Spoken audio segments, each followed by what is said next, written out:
Hey everybody, welcome back to the show. Everybody loves a good stir fry, but you want to know more than just one recipe. Yeah, well, and you know, you want to know how to do it properly as well. Grace Young joining us, author of Stir Frying to the Sky's Edge, her third book. Hi, Grace, how are you? Hi, guys. Nice to meet you. Tell us yeah. about this whole book and the concept for book number 3 for you. Book number 3 is the fact that most people don't know how to stir fry. They're not happy with what they get when they make it at home. Yeah. And there's so many great do's and don'ts that people don't know about. So that's what Everyone assumes that they know how to stir fry, right? Because Right. it seems like a fairly simple process. It seems simple, but there are really basic things people aren't taught, like Now let's what start kind of with the Step basics. one. So the Yeah. first thing is the kind of wok you have and seasoning it. Now a lot of people buy non-stick products, but Right. that's a big no-no.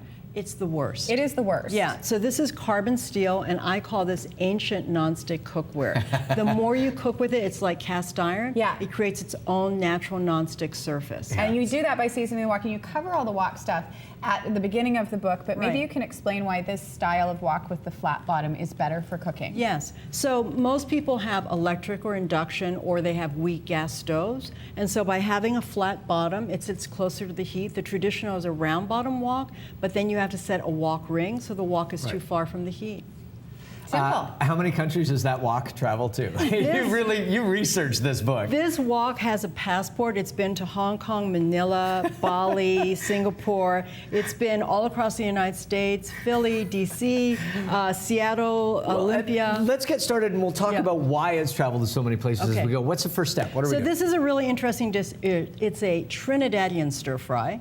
A Chinese Trinidadian woman taught me this. And so it has ancient Chinese ketchup. Ancient Chinese ketchup. traditional And I'm going to ingredient. be mixing the sauce here, so I do have, is this just regular ketchup? Regular Heinz ketchup. And what am I putting in? This is soy sauce, just a little soy sauce. And dry, dark Jamaican rum. Hello. Yeah. Trinidad.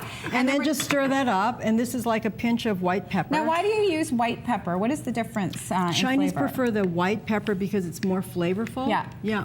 And they don't like the black specks. But the Jamaican rum is really interesting because they didn't have rice wine, so why not? Why not? Try what the local, right? Now you're wearing red today, and I did not know that today is regular Valentine's Day, but tomorrow is Chinese Valentine's Day. It's the end of Chinese New Year's, and it's traditionally Chinese Valentine's I Day. didn't know that's that. nice. Well, happy Valentine's Go out and Day. find So your let's mate. make a Western and recipe. Chinese. Yeah, that's good for either Valentine's Day. Maybe you can just start this up and tell us what we're doing here. So whenever you cook with a carbon steel wok, you must preheat the pan first. It's the same concept of heating the grill. Yeah. You want to do, the Chinese saying is hot wok, cold oil.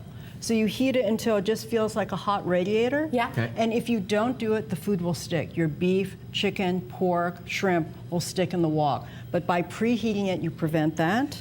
Well, and you've talked about this in your past books as well, and this continues. I mean, there's something very special about wok cooking because it maintains that integrity of the ingredients so Right. well. The secret of wok cooking is that you just want super fresh ingredients, high heat, and quick cooking. And it that, keeps all the good in. Yeah, it actually accentuates the natural characteristics of the ingredients. So you traveled to Trinidad, obviously, but I Yes. mean, you sort of went everywhere to see how the wok has influenced cooking and culture. Absolutely, because it's just so fascinating how it's the same but different. Yeah. So I'm using a high smoking point oil. You want peanut, canola, grapeseed, never extra virgin. Yeah. So this is hot Why enough. never extra virgin? Because that's a low smoking point oil and it's going to deteriorate. The moment you put it over high heat, it's going to start to smoke. So you're just going to throw some in there. Yeah. And then I'm going to add a little ginger and garlic, your aromatics. The magic ingredient. And the whole time when you're stir frying, it's all about the wok talking to you.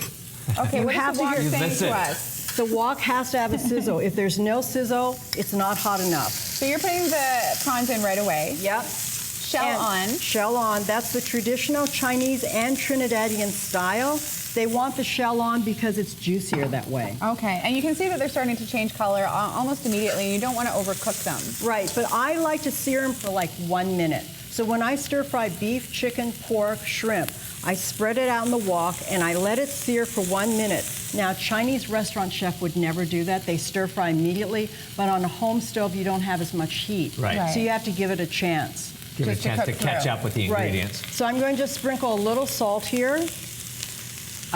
Did you find any surprises when you were traveling? I mean, you were in Germany, you were in Canada, Trinidad, What obviously did you're talking Germans about. cook on the wok? Well, it's just fascinating. You know, so you see the shrimp is Yeah. just starting to turn color. Yeah. It's fascinating to see how the stir fry is the same but different. Right. So Right. in Holland, they told me that originally on their menu they never had French fries, but all their Dutch customers asked for French fries. They expect it with their stir fries, and so it evolved to include French fries with stir fries. Okay. Yeah. Whatever So- floats your boat. And now we add the tomatoes, and if you can hand me the green bell peppers. And there is a very specific reasoning And the to the onions. order of when you're stir frying, what you're putting in, when you're putting it in as well. Right. And you don't need to add the vegetables quite so early. They only need like a minute or two of cooking. Because you want them to have that Christmas still. Right, exactly. So we're going to stir fry this for about a minute and then add the sauce. Is overcooking sort of the typical mistake people do with wok cooking? And also that they put too much food in. That's the biggest mistake. People put like 1.5 pounds of chicken. And or it's a just pound the and a heat's half. not going to get to it. Exactly. That's interesting. And so now we can swirl in the sauce. So you leave the sauce to the end. Right, and I always pour it down the sides because if you pour it down the center, It's just going to be a puddle. well, it takes down the temperature of the wok also. Ah. So this is See, like we're learning. another. Well, and that is, I mean, you talk about it throughout and throughout.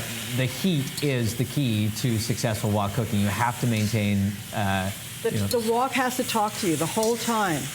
If you don't hear your wok, it means that the heat isn't hot. You like haven't the pre- wok whisperer. Yes, exactly. They call me the wok evangelist. well, I mean, it has been. I mean, for you, this book is not just. It's not just an exploration of cooking. It's an It's history. It's Yes. culture. It's influence. It's all these interesting things that you've done throughout all your books. As And well. for me, it's really about the fact that for 2,000 years, the Chinese have used the wok. And it's really sad to me that so many people don't know how to use a wok anymore. Yeah. So it's really about a preservation of And a tradition. simple recipes that people will not be intimidated Yeah. by, just to shake things up and get some new things happening in the kitchen. Exactly. And so this is just 2 tablespoons of cilantro. We'll just There we sprinkle go. that in. And then we plate her up. Yeah, it's gorgeous. And we're going to have some Oh, delicious smell that. prawns. It I know, smells I so agree. It good. smells so If good. you want one cookbook so you Oh can my learn God. to do great cooking from all over the world, all you need is the wok. All the info is there. Pick up Grace Young, Stir Frying to the Sky's Edge Whoa. at your favorite store. Look how at beautiful. the color. Wow. Absolutely gorgeous. Here, we've got- exactly. and healthy too. we had a lost soldier there. We had We're going to take a Board's quick picked break. up. And when we return, we've got some very sexy gifts for your Valentine right after this. Yeah. Thanks, Grace. Thank you. That was Great fantastic. job. Great. Thank you. Thank you.